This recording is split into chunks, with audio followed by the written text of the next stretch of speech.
नमो अरिहंताणम। ड़म नहीं होता है, नम होता है। जैसे कि आप लोग बोलते ना भिंड, बोलते हैं भिंड, तो उसमें क्या आता है बीच में? कौन सा? हाँ, नमोकार वाला आधा ना। तो जब आधा अक्षर हम ना का बोल रहे हैं तब तो हम भिंड, ना का स्वर आ रहा है, और पूरा बोलेंगे तो डा क्यों बोलेंगे? पूरा बोलेंगे उसको तो ड़मो ड़मो क्यों बोलेंगे? पूरा अक्षर बोलने पर ड़मो बोल रहे हो और आधा बोलने पर ना बोल रहे हो। ये कहाँ की समझदारी है? जो आप आधा बोल रहे हैं वही पूरा ही सही है, उसी प्रकार से बोलना है ना। तो यहां पर प्रभा ड़ा नहीं है, प्रभा न, नकार से आना चाहिए अनुस्वार, प्रभा न, है ना, ये ध्यान रखना। और भक्तामर का पहला अक्षर ही आपको शुद्ध करना है सभी लोगों को, क्योंकि पहले अक्षर में सभी लोग भक्ताम्बर बोलते हैं, भक्ताम्बर बोलते हैं, जबकि आप अपनी अपनी किताब में देखिए ता के ऊपर कोई बिंदी है क्या? ता के ऊपर कोई बिंदी है क्या? नहीं ना। तो हम भक्ताम क्यों बोलते हैं? भक्ताम्बर, भक्ताम्बर, ये बिंदी का उच्चारण क्यों आता है हमारे पहले अक्षर में? आप लोग क्या पढ़ रहे हैं? हाँ, क्या पढ़ रहे हैं? भक्तामर। बिंदी का उच्चारण आया कहीं? भक्तामर। क्या पढ़ रहे हैं आप लोग? हाँ, ये 95% गलत बोलते हैं लोग, पहला ही अक्षर। तो इसीलिए अब आप सब से कोई पूछे कि आप क्या पढ़ रहे हैं तो शुद्ध पढ़ के बताना। कैसा? शुद्ध। हाँ, चलिए प्रारंभ करते हैं। भक्तामर प्रणत मौली मणि प्रवाणा। संयुक्त अक्षर पर ध्यान देना है। सामने क्या था? छोटी की मात्रा, है ना, पहले क्या आई? छोटी की मात्रा मणि में, और सामने दो व्यंजन एक स्वर, संयुक्त अक्षर। तो क्या होगा यहां पर? स्वराघात, दो बार उसका उच्चारण होगा। भक्तामर प्रणत मौली मणि प्रवाणा। औ की मात्रा है, ओ की नहीं है। औ, मौली, क्या बोलना है? मौली। भक्तामर प्रणत मौली मणि प्रवाणा। दो व्यंजन एक स्वर जहां आए उसको संयुक्त अक्षर कहते हैं। तो प्रा में क्या है? पा और रा है और आ है, तो दो व्यंजन एक स्वर, क्या हो गया ये? संयुक्त अक्षर। और संयुक्त अक्षर से पहले हिरस्व स्वर आ जाए, हिरस्व माने छोटा, छोटी, छोटा ऊ, छोटी री और ली, ये 5 हिरस्व स्वर होते हैं। तो ये 5 हिरस्व स्वर में से कोई सा भी पहले आएगा संयुक्त अक्षर के तो वहां स्वराघात होता है, 2 बार बोला जाएगा। प्रा आ रहा है ना, प्रा के में पहला अक्षर क्या है? पा, तो पा को 2 बार यहां उच्चारण किया जाएगा, जैसे भक्तामरप, ऐसे मनिप प्रभाना। दोनों जगह आपको स्वराघात करना है, 2 बार बोलना है। ये छंद शास्त्र का नियम है। आप छंद पढ़ रहे हैं, हिंदी नहीं पढ़ रहे, इसलिए हिंदी में तो मनी प्रभाना ही बोला जाएगा, लेकिन जब छंद लयबद्ध बोलते हैं तो मनिप प्रभाना, तभी आप शुद्ध बोल सकते हैं, नहीं तो लय टूटेगी। भक्तामर प्रणत मौली मणि प्रवाणा।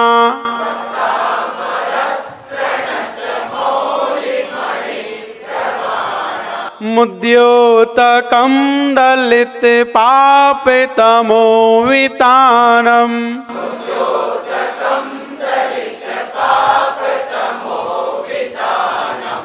ध्यान दें, पहला शब्द मुद्यो, क्या बोलना है? मुद्दो नहीं, मुद्यो। 2 बार दा बोला जाएगा। क्यों बोला जाएगा 2 बार दा? संयुक्त अक्षर आया है और उससे पहले छोटा ऊ आया है, तो नियम का वो बहुत जगह लागू होगा। जो नियम आपको बताया गया है स्वराघात का।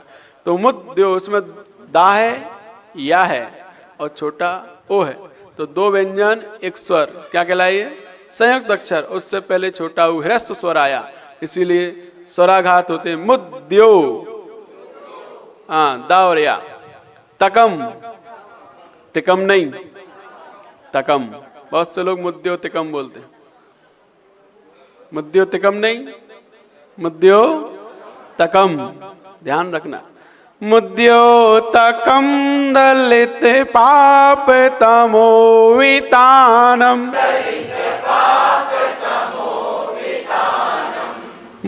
सम्यक पैणम में जिने पाद युगम युगादा,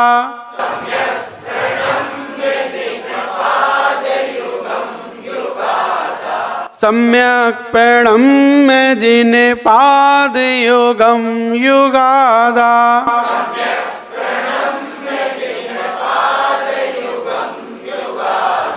वालंबनम भव जले पतताम जनानाम,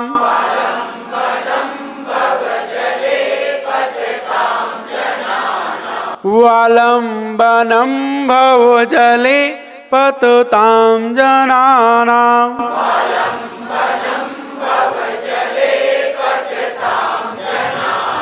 यहाँ ध्यान देंगे, बालम नहीं है, बालम का अर्थ अलग होता है ना। यहाँ पर बालम नहीं है, यहाँ क्या है?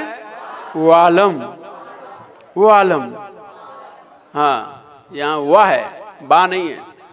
दोनों में अंतर है कि नहीं? बहुत अंतर है। कहे कहे मिले नहीं, बिन कहे मिल जाएं। बताओ क्या है? कहे कहे मिले नहीं, बिन कहे मिल जाएं। क्या चीज है? नहीं पता? होठ। आप बोलो कहें कहें, मिले क्या? बिन कहो मिल गए। तो जो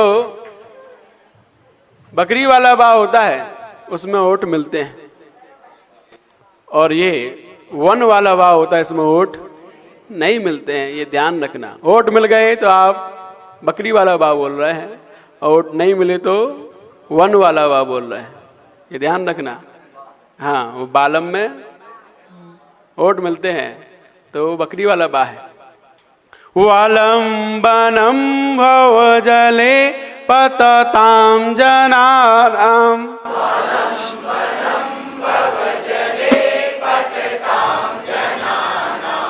पतताम, पतताम नहीं है। ता के ऊपर एक ही मात्रा है क्या? तो ती क्यों बोल रहे हो? पतताम, पतताम। हाँ, पतताम बोलते हैं बहुत से लोग। यही तो सुधारना है आप सबको। वालंबनम भव जले पतताम जनानाम,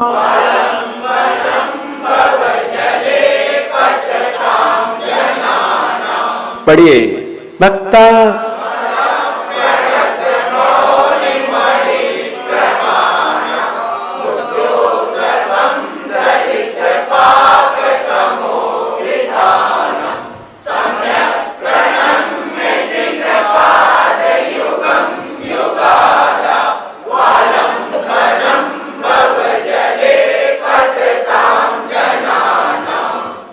क्लियर? Any problem? मुद्योतकम, मुद्धो नहीं, उसमें दा और या है। आप अपनी कॉपी पे नोट कीजिए, मुंह लिखिए, आधा दा लिखिए, और या पर ओ की मात्रा लगाइए, और तकम लिखिए।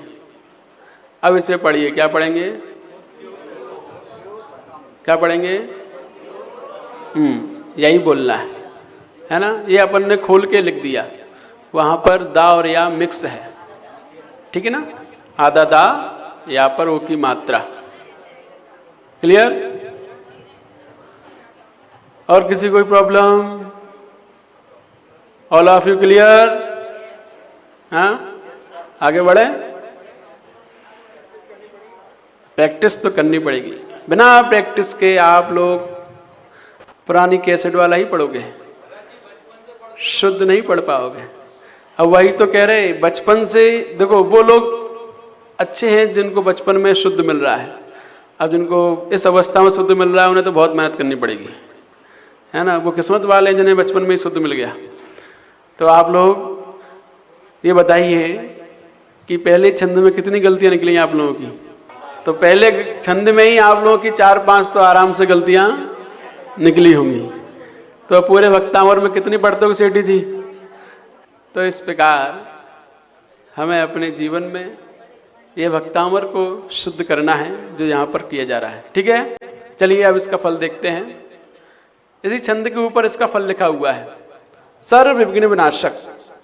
क्या है इसका फल? सारे विघ्नों का नाश करने में सक्षम इस छंद का भाव है। जब हम इस छंद के भाव को अपने जीवन में उतार लेते हैं तब हमारे जीवन में कोई विघ्न नहीं आता, सारे विघ्नों का नाश करने में हम सक्षम हो जाते हैं। ऐसा इस छंद का फल है। क्या है इस छंद का भाव? जब हम अर्थ समझेंगे तब जानेंगे कि क्या भाव दिया गया है इसमें। अभी हम समझ रहे हैं, यहाँ पर आप लोगों ने छंद पढ़ा ना, उस छंद में आपने अभी द्रव्य पूर्वक पढ़ा है, भाव पूर्वक नहीं पढ़ा। और द्रव्य क्रिया आपको धन संपदा वैभव तो दिला सकती है, लेकिन मुक्ति नहीं दिला सकती। हम मंत्र पढ़ते हैं, लेकिन मंत्र यदि आपने माला कर ली और उसमें भाव नहीं गए तो माला आपको पुण्य का बंध तो कराएगी, लेकिन मंत्र सिद्धि नहीं कराएगी और उस मंत्र से होने वाले आपके जीवन में संयम की प्राप्ति नहीं कराएगी। तो इसीलिए भावपूर्वक पढ़ने पर हमें ध्यान देना है। अभी हम लोगों ने पढ़ा लेकिन द्रव्य पूर्वक, और द्रव्य पूर्वक की गई क्रिया अधूरी क्रिया है। हमें भावपूर्वक पढ़ना है। वो अभी हम अर्थ समझेंगे तब जानेंगे कि इसमें क्या भाव दिया गया है और कौन सा भाव नहीं दिया गया। यहाँ पर भगवान की भक्ति की जा रही है और ऐसा दुनिया में कोई सा विघ्न नहीं है जो भगवान की भक्ति से, उनको नमस्कार करने से दूर ना हो। यदि उनको नमस्कार करने से कोई विघ्न दूर नहीं होता है तो समझना वो विघ्न नहीं है, वो कुछ और है। वो विघ्न नहीं, वो आपदाएं हैं, वो बीमारी हैं। विघ्न अलग होते हैं। विघ्न माने अंतराय है, बाधाएं हैं, उन्हें विघ्न कहते हैं। तो हमारे जीवन में जितनी बाधाएं आती हैं, जितने भी विघ्न आते हैं, जितने भी अंतराय पड़ते हैं, सारे विघ्नों को नाश करने में छंद का जो फल दिया गया है वह हम समझेंगे जब इसका अर्थ जानेंगे तब। आइए इसकी जाप समझते हैं। ओम ह्रीं रम नमो जिनानम। आप लोगों को भी जाप बोलनी है, जिससे कि आप इस जाप का शुद्ध उच्चारण करना सीख जाएं और जब भी जाप करें तो आपको आसानी रहे, है ना।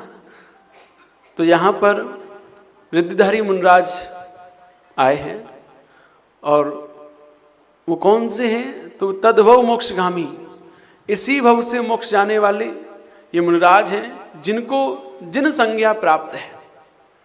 कौन संज्ञा प्राप्त है? जिन संज्ञा। नमो जिनानम। जिनानम माने जिन्हें जिन संज्ञा प्राप्त है। ऐसे रिद्धिधारी मुनिराज का इसमें वर्णन आया है कि जिन संज्ञा किसे कहते हैं? संज्ञा माने इंद्रियां और जिन माने जीत लिया है। जिन्होंने इंद्रियों को जीत लिया है, जिन्होंने अपनी संज्ञाएं, आहार संज्ञा, भय संज्ञा, मैथुन संज्ञा, परिग्रह संज्ञा, 4 प्रकार की संज्ञाएं होती हैं।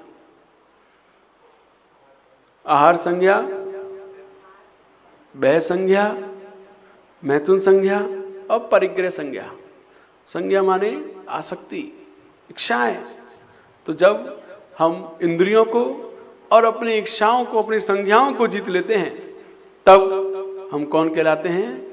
जिन कहलाते हैं, जिनेंद्र कहलाते हैं।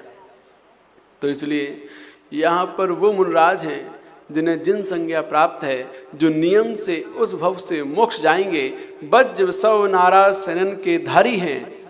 ऐसे मुनिराज को हम यहाँ पर मन से, वचन से, काय से बारंबार नमस्कार करते हैं। उन जैसी बुद्धि हमें भी प्राप्त हो, उन जैसा ज्ञान हमें भी प्राप्त हो, उसके लिए हम नमस्कार करते हैं। किसी को भी नमस्कार क्यों किया जाता है? उनके गुणों को पाने के लिए। नमस्कार करने के एक नहीं अनेकों फायदे हैं। आपको अभी अर्थ में समझाए जाएंगे कि नमस्कार के कितने फायदे हैं। हम नमस्कार उसी दिशा में करते हैं जिस दिशा से हमें ऊर्जा लेनी होती है। कि हाथ जोड़ते हैं हम तो उसी दिशा में जोड़ते हैं जिस दिशा में सामने कोई हमारा पूज्य होता है, जिनसे हमें ऊर्जा ग्रहण करनी होती है, कुछ लेना होता है, वहीं हम हाथ जोड़ते हैं। और जहाँ कुछ लेना नहीं होता, कोई मतलब नहीं होता, वहाँ कभी हाथ जोड़ते हैं क्या? नहीं जोड़ते। तो वहाँ तो बाय बाय कर देते हैं, जिनसे हमें कोई मतलब नहीं हुआ करता है। तो नमस्कार करते हुए जब हम अपना एंटीना जिस दिशा में करते हैं, उस दिशा से ऊर्जा को हम ग्रहण करने वाले होते हैं।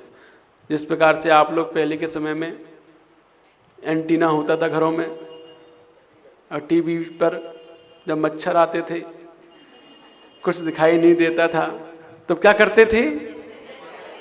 छत पर जाकर एक व्यक्ति एंटीना घुमाता था और पूछता था आई क्या, है ना? और वो नीचे से खड़ा होता, हाँ आई। तो वो उस दिशा में ही एंटीना को फिट कर देता था, जिससे कि वो पिक्चर रिले होती रहती थी। ऐसे ही हमें भी अपना एंटीना, ये एंटीना है, उसी दिशा में लगाना होता है जिस दिशा से ऊर्जा आ रही है, तभी आप उसको ग्रहण कर सकते हो, अन्यथा नहीं कर सकते। तो ये ऊर्जा ग्रहण करने के लिए ये एक तरीका है, सामने वाले की ऊर्जा ली जाती है।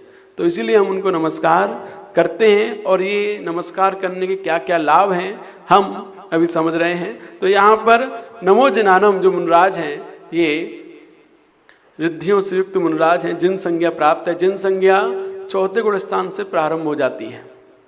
कौन से गुण स्थान से? चौथा गुण स्थान जानते हो क्या होता है? ये सम्य दृष्टि का होता है।